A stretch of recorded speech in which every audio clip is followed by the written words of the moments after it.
Good afternoon, everyone. Thank you for joining us today for our webinar on the economic impact of COVID-19.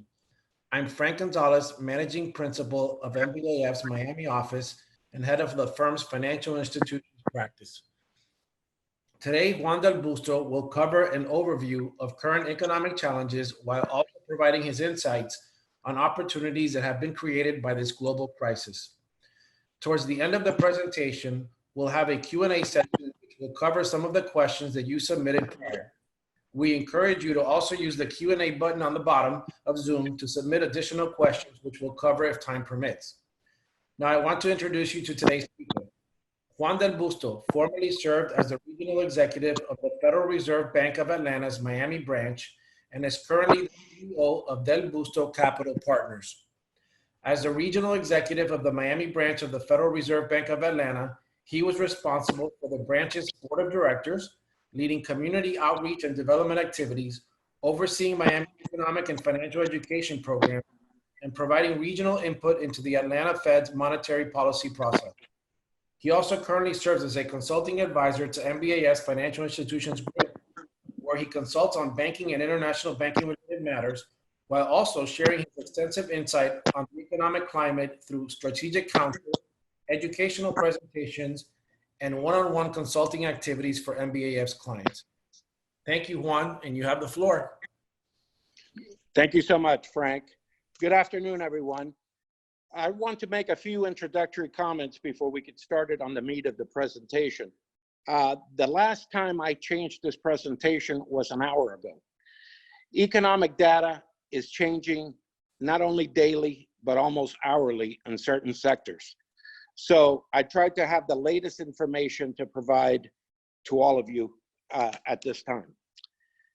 As you all know, the Great Recession of 2008 was caused by a financial crisis. Credit, real estate, and financial institutions were all overvalued, stressed, and undercapitalized. The recession that we are currently experiencing was caused by a medical pandemic crisis, which immediately turned into a financial crisis. However, this time is much deeper and quicker than in 2008. For example, it took then 18 months to lose 15 million jobs. This time, it has taken only 4 weeks to lose 22 million jobs. As you all know, the economy was progressing well, not great in my opinion in January, but good enough. So I believe when we start moving forward, the economy will start rebounding quicker than in the recession of 2008. However, I believe some sectors are going to recover slower and some sectors will change permanently. One key point that I want to stress, I do not want you to interpret my political comments throughout the presentation towards one political party. I try to be neutral to political environment. However, I will not candy coat my frustration with the lack of actions and processes that have existed for years. Okay, let's begin with current economic challenges. Now, as you know, we can discuss one area for a long time. However, I'm going to cover key areas so I can cover many areas of what's currently happening in the economy. The first one, and the one that's most important at this point in time, is unemployment. We have the possibility of unemployment reaching depression levels. Like I mentioned earlier, 22 million jobs have been lost in 4 weeks. Shocking numbers in all sectors of our economy. Some sectors will change forever, and some will take longer to recover. We're going to continue having shocking numbers for quite a while. And this was expressed by a lot of individuals, both in the administration and on the Federal Reserve. Let's go into GDP. GDP could drop by as much as 20, possibly 30%. Currently, we're down a negative 0.3% in the first quarter. And we know that the first quarter, January and February, were strong enough to be very positive. Second quarter, we already know we're down at recession levels. It takes 2 quarters to get in a recession. Officially, I believe we're there, but by July, officially, we will be there. GDP will only start improving gradually once the economy starts opening. However, some sectors will take longer and some sectors will change for considerable time, maybe permanently. Inflation. Inflation rates are down slightly from 2.3% to 1.5%. However, it's way too early to calculate longer-term rates. Spending has declined up to 70% or more in certain sectors. Tourism, transportation, and retail are hardest hit. However, all areas of our economy is suffering. My biggest concern on the inflation piece is to ensure that we do not fall into a deflationary environment. This would be the worst scenario. Now, credit. For some of you who had heard me speak before, this is one of my areas that I always track. Personal credit has been and continues to be one of my biggest concerns. Some of you have heard me speak and thought, and I had talked about possibly a small recession in 2019. Of course, consumer confidence was at an all-time high. The markets were high, and people were spending like ever. However, most of those individuals, or a lot of them, were spending money to move and fuel the economy, but they were doing it on credit. Our economy grows by consumer spending. Like I said, 70% of our economy is consumer spending. So now, with so many people losing their jobs, how are they going to pay for their debts? These are debts they have incurred for a while. Consumer credit is now at an all-time high and has continuously increased since the last recession. At first, people were worried about the recession back then, but quickly forgotten, and everybody's spending money, except a lot of it is being spent on credit. The next area I want to touch on is banking. Unlike the last recession, banks are strong, well capitalized, and have a buffer to adjust to the current economic environment. However, the longer this economic situation lasts, the more stress that banks will experience. Now let's go into the Federal Reserve actions, or the monetary policy initiatives that were implemented. As you can see from the Federal Reserve actions compared to the administration actions, there are a lot more programs from the Fed, and they were implemented a lot quicker.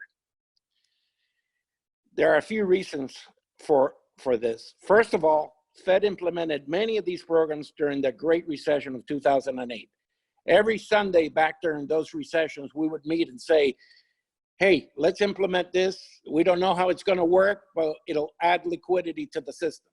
The following Sunday, we would meet and talk, let's implement this. It'll add more liquidity. So a lot of those programs that were successful back in 2008 were implemented now.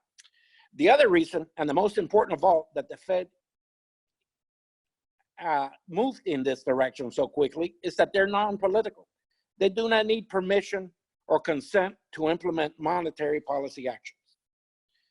Democrats and Republicans both have to agree in order to implement fiscal policy. And most of the time, they don't agree.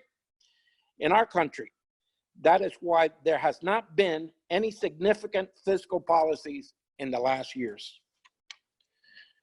Lower Fed funds rates are at 0 to 0.25, just like the recession before. For extended period of times, we believe this is going to be going on. Discount rate of 0.25 encourages use of the discount window. Now, back in the days, and I was at the Fed for 40 years, in the 70s and 80s, if a bank went to the discount window, it had a stigma, hey, that bank's in trouble. There was not too many institutions that would go to the discount window. That has changed. The for years, the Fed has now been encouraging banks, if they need to, go to the discount window. That's what it's there for, to help out on temporary basis. And the rates are very, very well to go ahead and do that.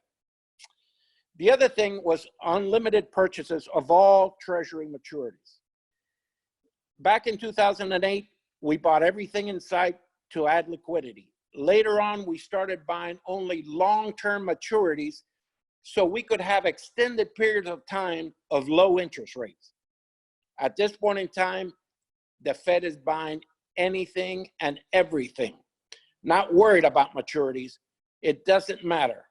Do it to add liquidity and funding for institutions and individuals. Current and former Fed officials are in disagreement with Chairman Powell at this time. He believes there are other tools the Fed can use. Others, including a previous Fed chair, disagrees. Quote, not many other alternatives are left. I looked at all the programs at the Fed and I agree. I don't know what else the Fed can do. There's not too many other things they can buy to add liquidity. But, you know, some young individual might come up with a program that we've never thought of, and that might help in another sector. I don't see it, but it could happen. One thing that's very clear in talking to a lot of individuals, both from the Fed and in the administration, quote, rates are going to be low for many years. I don't know if that's true. I don't know. I always look at things not only on an immediate basis, I look at things 5 years down the road and where I think the economy is going to be. And at this point in time, who knows? No one knows. So we'll see. Now let's cover the Federal Reserve actions and how they were implemented. Lower rates. March 3rd, at the beginning of this, the Fed went and lowered 50 basis points. And in March 16, they lowered another point to be at these rates. I agree with them. At this point in time, we need to implement any program available to improve the economy. However, like I said, looking down 5 years down the road, when you look at financial institutions doing loans at these incredibly low rates, how is the economy going to be 5 years from now, and how much of this is going to be captured in banks all over the country, and how that's going to affect the banks and the economy. Central bank actions to enhance the provisions of the US dollar liquidity. Chairman Bernanke back then, his thesis was on the Great Depression. One of the things during that depression was liquidity. So we put all these programs in place back then for liquidity, and that's still the key to this point in time. That liquidity is able to support the flow of credit to households and individuals. And those are the individuals that gonna get the economy moving. Again, like I mentioned earlier, Federal Reserve is encouraging banks to use the discount window, and at many times in their publications, they have mentioned this. So the discount window is an area that, again, cheap money and financial institutions can access it. Some of the programs back in 2008, during that time, Federal Reserve established commercial paper funding facility, Federal Reserve's primary dealer credit facility, monetary market mutual fund facility, buying everything in sight. Those were implemented quickly to add liquidity as quickly as we can.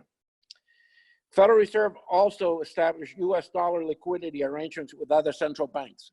We added that on back then at a later time, but this pandemic is worldwide. So it's not timed exactly the same. China, Korea went through the pandemic and are coming out of it, Italy sometime. So central banks have that liquidity to help each other at different times during this crisis to make sure the economy, not only for their country, but worldwide, comes back as quickly as possible. The Federal Reserve announced extensive new measures to support the economy. They're working like at no time with the Treasury Department to support each other in these times, and that has been very beneficial. One very important thing that the Federal Reserve provides is additional information to financial institutions on how its supervisory approach is adjusting in light of the coronavirus. Regulatory relief. I know banks are going to be very concerned with regulatory relief, and they need to be clear in what they tell financial institutions.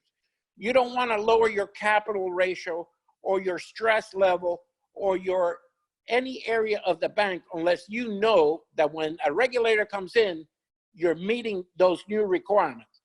So Federal Reserve, along with other agencies, need to be together to provide great communication to financial institutions.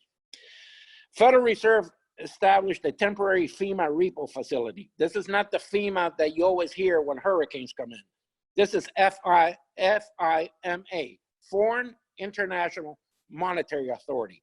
Again, it's another facility to buy things to improve the economy.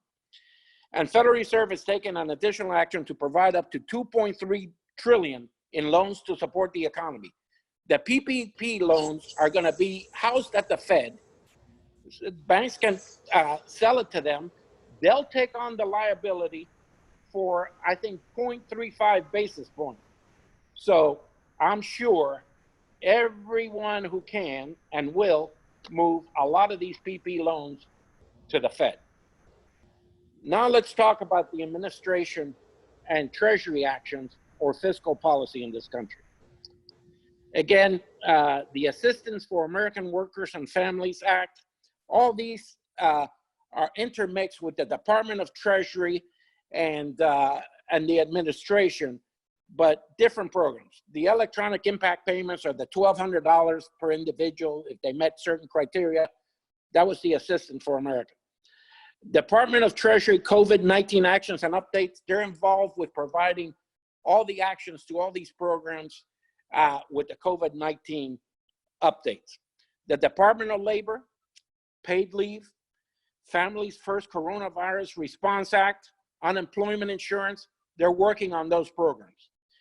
But the biggest programs that were implemented are the Small Business Administration programs. Assistance for small businesses, the Paycheck Protection Program, the biggest program that I believe will help this economy to prosper.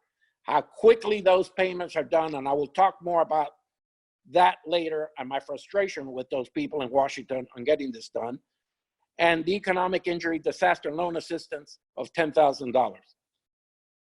I personally encourage every one of you in a small business or a medium business to apply for everything that you can. Eventually, if you meet certain guidelines, this will be a grant. This is like going out after Halloween candy. Put your basket out there and load it up.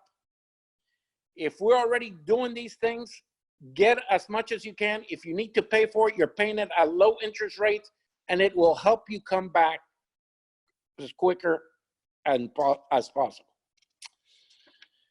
Okay, let's get into my immediate economic concerns. Now, I have a lot of concerns. There's a tremendous amount. We can be talking about this for 2 hours, but I picked 5 areas that I believe are critical for the economy to come back and are most important to me at this time. Now, we can talk about this a month down the road, and I might change some of these, depending on how it flows. The first one is consumer spending. As I mentioned earlier, 70% of our economy is consumer spending. Spending is down as much as 60 to 70%, mainly due to the tremendous increase in unemployment. Also, a lot of this spending was done on credit, so that when the economy starts rebounding, spending is going to lag, because many of these individuals are going to have to be, number one, reemployed, and number two, pay for their existing debt and the new debt that they just incurred. Also, like the last recession, many individuals are going to be underemployed. So their spending is going to be focused on food, clothing, and shelter. not discretionary expenditures. Tourism, transportation, and other sectors to a lesser degree are going to fall behind and not recover as quickly as other sectors of the economy. The next area I want to get into is personal credit. Consumer credit has been a concern of mine for the past few years. I have been concerned for the significant growth, and if a major recession event occurred, and now it's occurred, how long and how deep will the defaults be? Of course, too early to predict how long this recession will last, so we don't know. How long these individuals remain unemployed or underemployed is a big key to the economy recovery. Small businesses is the next area of concern. Small business is another sector of our economy that is having or will have major challenges. Unless they receive immediate and significant support, some will fail. Depending on the level of support, timing of the recovery, and the services they provide will determine the levels of successes and failures. A significant number of small businesses do not have reserves for extended period of time. Again, how long and how deep the recession lasts will dictate which businesses survive and which will fail. Everyone asks me which companies and sectors will fail. It's very hard to tell. How well capitalized are these businesses? How much debt do they have? Is it short-term debt or long-term debt, or both? How many weeks or months of reserves do they have? What businesses are they in? Are they essential? I believe that businesses supporting transportation, travel, tourism, sports, and bigger venues will lag, comparing to businesses supporting health, food, pharmacies, and ones providing more essential services will experience definitely a quicker recovery. Bottom line though, it's too early to measure successes and failures. However, the quicker we start recovering, the bigger the success rate. Of course, the longer the recovery, more failures will definitely occur. No one at this time can predict the timing of this recovery. Way too early and way too many variables. U.S. savings rate. During the Great Recession of 2008, the savings rate in this country was at almost an all-time low of around 3%. Some individuals learned during that recession that they didn't have enough reserves to survive, and the savings rates gradually started increasing. We learned from those dates, and in February of this year, the savings rate was at 8.2% from 7.9% in January. The increase in savings that individuals as well as small businesses have accumulated may help definitely their survival rate. My last of these immediate economic concerns is unemployment. And this is by far my number one major economic concern. It is significant, affects my previous 4 areas of concern. Unless you are employed, you're not improving consumer spending. You're only spending mainly for essentials, food, and shelter. The next area is personal credit. How are you going to pay your debt if you're unemployed and just trying to survive? This will, of course, delay the recovery. A lot of the unemployed came from small businesses. These individuals are hardest hit and the most vulnerable. Finally, the savings rate. The unemployed are going to be the first group to tap their savings in order to survive. Conversely, this is the last area that's going to be replenished. The unemployed are just trying to feed their family and secure housing. Paying some of their consumer debt when they can is the next thing. Of course, replenishing their savings is far down on their list. Now for the long-term economic concerns. Again, like I mentioned on the previous ones about the immediate economic concerns, we can spend hours on the long-term economic concerns, but I try to highlight a few things that I believe are important. Deficits. This is another area that's concerned me for years. Our recent deficit in January, in the height of a great economy or a good economy, was over $1 trillion for the first time since 2012. Of the world's most populous countries, we are second worst behind Japan. Japan is at 237.9% of GDP, and we are at 106.9% of GDP. Of course, this is before we added all these programs and the pandemic came in place. China, the most populous country in the world, is only at 23% of GDP. So, how often do you write a check with any money in your account? We have done this daily as a country for years. This, of course, will increase significantly after these needed fiscal programs are implemented. However, as a country, we have not had any significant fiscal policies for over 10 years. Regardless of your political affiliation, I truly believe the Senate and Congress have been incompetent in formulating policies. If lucky, we might get out of our deficits in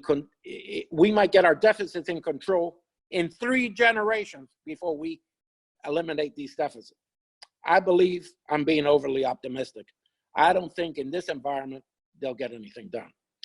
Unless our political environment changes drastically, they do not understand basic economic principles or just don't care. Commercial office space. Individuals have asked me if I see any permanent changes to the economic going forward. Well, it's early to tell. I believe commercial office space will be decreasing permanently. Why lease expensive office space in downtown areas all over the country when a lot of businesses, attorneys, accountants, and various other professions have found that working from home is just as efficient or better in some cases, more productive than going to an office? I believe a big reduction in office space is inevitable. Keeping only space for periodic team meetings and maybe spaces to meet with clients. This will be an evolution. However, this will be our new normal. The next area is retail space. Retail space is another area where there's going to be a permanent change to our economy. While e-commerce has been growing at a rapid pace for the past few years, this pandemic crisis has forced a larger part of our population that has never ordered online to adjust to this new environment. They're going to see the ease, flexibility, and safety to change their buying habits permanently. These changes will also force brick and mortar retail to reduce locations and reduce the size of their footprints. By the way, I see this happening in other sectors of our economy. Too early to talk about it, but I believe this will also happen. One positive change is going to be growth in industrial space. Strategically located warehouses will be needed in order to have significant inventories for immediate delivery. This will be needed in all states in our country with many strategic locations. Lastly, on the long-term economic concerns, not lastly, but another key area is tourism and internal and external tourism. Unfortunately, I believe this is going to be the last area to come back during this crisis for various reasons. First of all, like I mentioned earlier, with so many individuals losing their jobs, it's going to be a while before they have disposable income to travel. Secondly, are the health concerns. You do not want to be far from home to receive medical care if needed. As we all know, this is a worldwide pandemic. A lot of Americans do not have health insurance for medical care outside of the country. Finally, cruise lines will have to assure travelers of new health and safety protocol in order to promote passenger safety before anyone boards. Next item is bankruptcies. Of course, with such a deep and significant economic crisis, we're going to experience an unprecedented amount of bankruptcies. I believe these will occur in all sectors and at various sizes. Hopefully, some of the fiscal and monetary programs will help numerous businesses avoid this fate. It's too early in the crisis to see how many will be affected, but you can be assured that some will suffer. Next is our regulatory environment. I believe the regulatory environment is going to be temporarily relaxed. The banking sector, capital guidelines, stress testing, and various other regulations to help individuals and businesses are the key to improving the economy. I believe other regulators in all sectors may also be relaxed as long as they are intended to improve the economy and quickly and significantly. Lastly is my conclusion. I have never given a speech or a presentation without a conclusion until now. What can we say? So early in this crisis, we have very little control of the timing of the pandemic, and the economy cannot flourish until the health crisis is controlled. I want to thank you all for taking the time and listening to me. I wish I would have had a more positive presentation. Hopefully, I will have better news with the next one. And I hope I answered some of your questions during the presentations, but I will gladly take some questions now and see what's on your mind. Thank you, Juan. We do have some questions that were pre-prepared or submitted beforehand, and some that were submitted now currently, and wanted to flow some of those to you. So one of them says, for companies that applied for SBA loans and they've received a confirmation number but haven't heard anything else, what do you recommend they do? And once they do receive it, should they categorize them as a loan for loan purposes? How do they categorize it for loan purposes within internal accounting? Great question on both. First, on the first part, I get calls every day, like I mentioned, between 5 and 10 on this program. This is the main program that's going to help businesses either succeed or fail. If you have not heard back with the individual that you applied for with, and your bank officer or the organization you applied, I would be on their case daily. If those people don't respond quickly to you with significant information, go to the next level. You cannot wait and be patient, because this is a key. Now, giving credit to the SBA and that lady Jovita, who's over the SBA, I met with her a year ago. She's very sharp. She was the 44th Treasurer of the United States. I think she's excellent and has been working many long hours to get this program in place. Saying all that though, however, SBA in 2019 approved 60,000 loans in 1 year. During this PPP program, they approved 1,680,000 for $349 billion, including Ruth Chris, 20 million. What the hell are they thinking? But anyway, that's my opinion. So you need to be on top of your person to get that done. Go to the next level, because errors are going to be made. You can't go from 60,000 in a year to 1,680,000 immediately without somebody doing an error. So go back, and whoever you worked with, have them respond to you. The next part, how do you categorize this as income? It's too early to tell. Some of this is going to be a grant, so it's not going to be income. Some of this, depending if your employees want to come back to work, is going to be a loan. So it's too early to tell on that. But this is the #1 program where all of you who are, if you are thinking twice about applying for it, just do it.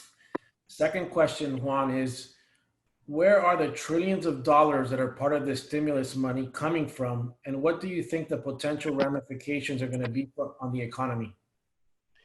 This is easy. We're just writing checks without any money. This is a deficit. This is deficit spending at its best. There's no other way to put it. We don't have the money.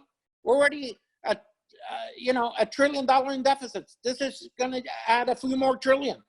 That's why I'm saying, and there's only one way to bring down deficits. You either reduce expenses, or you add taxes, or you have the economy flourishing at 4-5% to get more money in the coffers. So this is simple. It's only going to add to the deficits. That's where this money is coming from. You just print it, and eventually you'll pay for it in 3 generations down the road. And what do you think in terms of the political landscape? How will the political landscape, meaning between Democrat and Republicans, impact the intermediate and long-term outlook for the economy? Oh, my favorite question.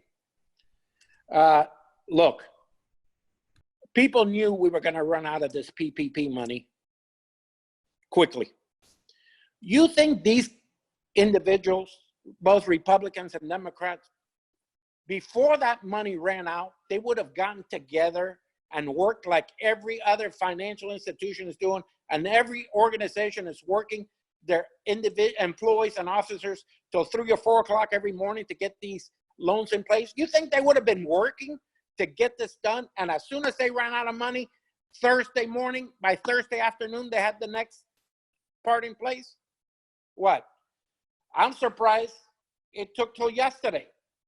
So you know what they should be doing? Working now on the next part.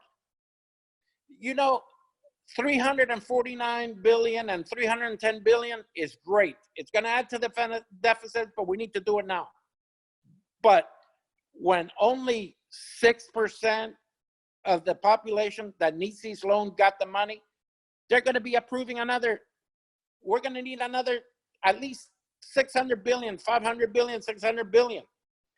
You know what? They should be working now. So as soon as and financial institutions now are a lot better prepared than the first round of PPP. So every bank and every institution is working now to get all those in place for this new money.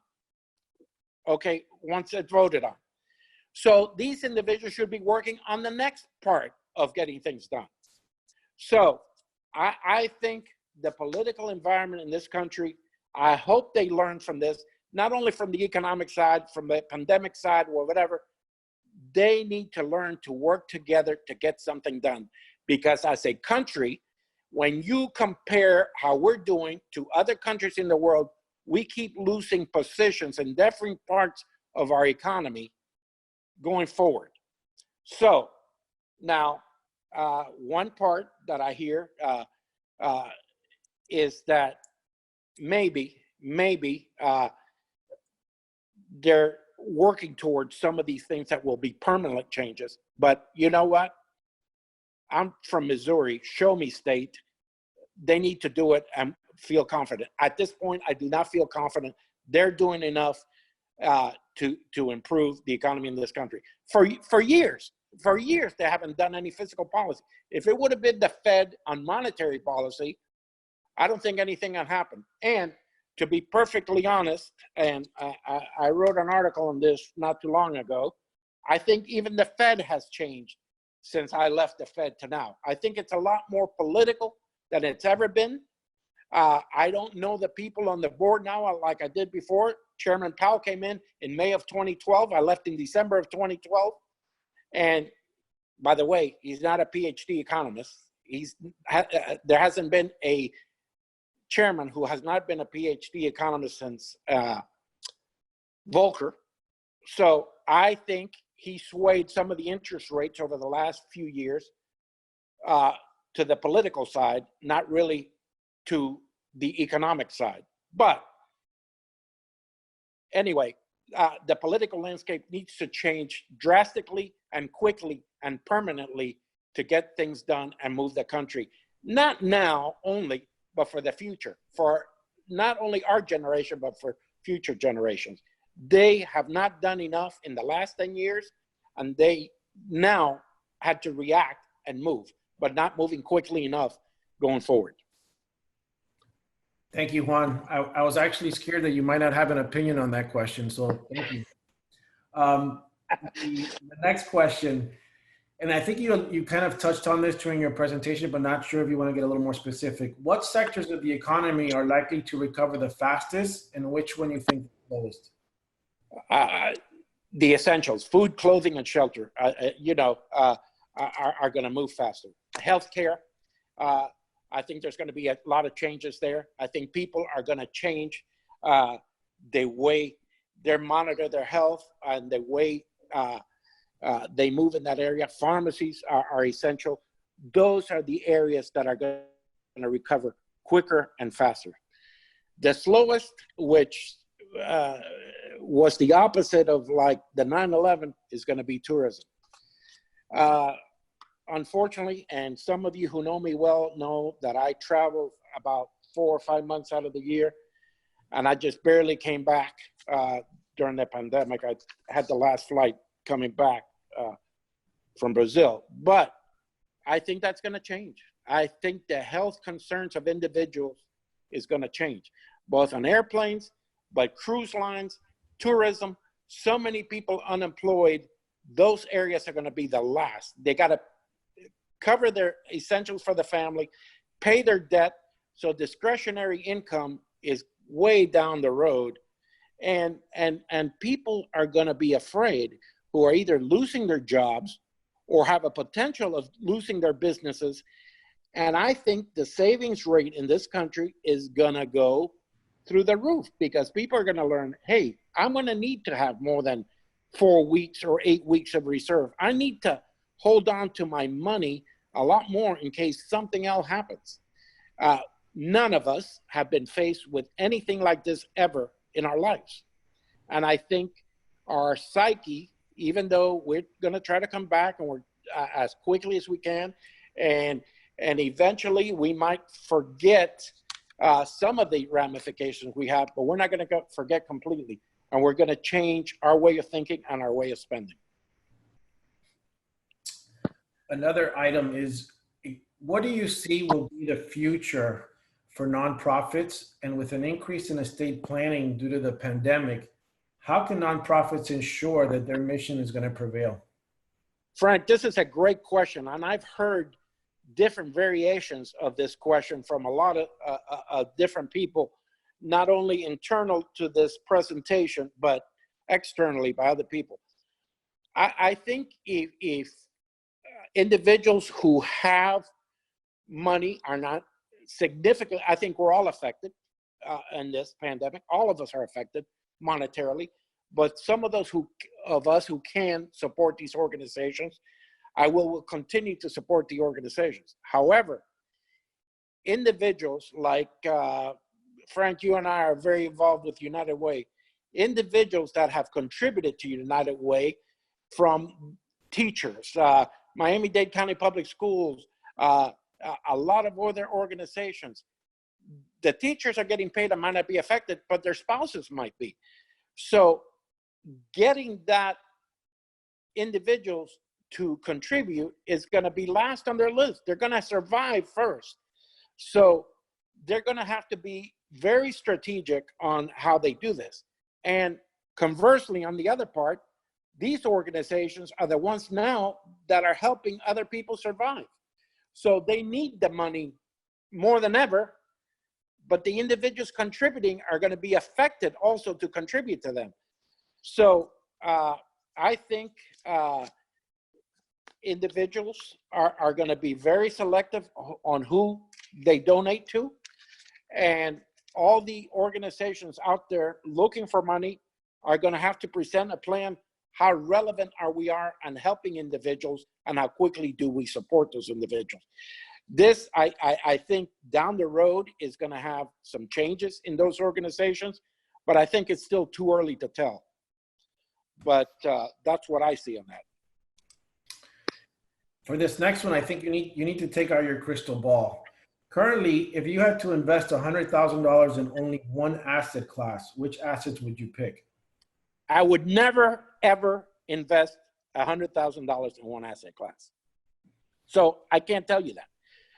There is no way I would put $100,000 in one. But well, saying that, I shouldn't have said that, because when NCL and Carnival stock went down tremendously to about $7, I bought a lot and I sold it within 10 days. And but I think you need, first of all, you need to wait. You look at some of the assets like energy, they've come down, and I've invested a little bit in that. I've invested a little bit in some other areas, but I wouldn't put $100,000 in one asset class. I'm an individual who always, even though I've been conservative, diversified. I've been buying silver since I was 18 years old, and people go, "What?" And I have, and it's been good for me. I feel better doing that. Frank, you and I are on a few investments together with someone. So I diversify as much as I can, and I try to cover all bases, short term, long term, and what have you. Have I been correct all the time? Hell no. But I would diversify. I wouldn't just invest in this point in time in one area. It's volatility. When you look at the market, when it goes up one day and when it goes down, before I could justify, oh, it went up because of this, this, and this, or it went down because, I have no clue. I have no clue, unless you're looking at a cruise stock, then you have a clue. You look at energy now, you have a clue. But some of the other ones, you have no idea. So I think it's too early in the process today to see where you go with that. Okay, this next question, I guess, goes in line with that one, with a little bit more foretelling for the future. The question is there's a lot of noise betting against the market still, especially because of the very fast recovery and the disconnect with the real economy. Do you think the market has reached its bottom, or do you foresee another significant drop in the near term? I think it's reached the bottom if nothing else significantly happens with the coronavirus. Even though it's a slow improvement, I think it's reached the bottom. And two reasons for that. First of all, a lot of these companies had a lot of cash, and before this pandemic happened, they were in good shape. The market, as you all know, was at an all-time high. Now, the second thing is depending on how fast we recover. The longer the recovery and the longer people are unemployed and the people have less money, the worse it's going to stay. But if nothing else changes, I think the market has hit the low because a lot of these companies had cash and reserves where they can survive. Now, saying all that, there's going to be some sectors of industry that are going to be low for quite a while, and it depends how quickly the economy changes and how quickly those sectors recover. I think cruise lines are in peril for a while, not like 9/11. 9/11, people were so upset, they drove down. They might not fly a plane because they were afraid the planes were going to crash, but they came down from all over the place to board a cruise. Now, with everything and seeing the news, people floating out there for days and not being able to go somewhere, I think that's going to change. And it's going to take a while for that psyche to change. And the cruise lines are going to have to really go out there and prove, hey, we're healthy, we're okay. And I believe that happens. Some of, Frank, you might know, I already have 4 trips booked. So I'm hopeful that it will be positive. But again, it's too early to tell. I think it has reached bottom, like I said, unless something else hits with the pandemic. I want the economy to move quicker than anybody else. However,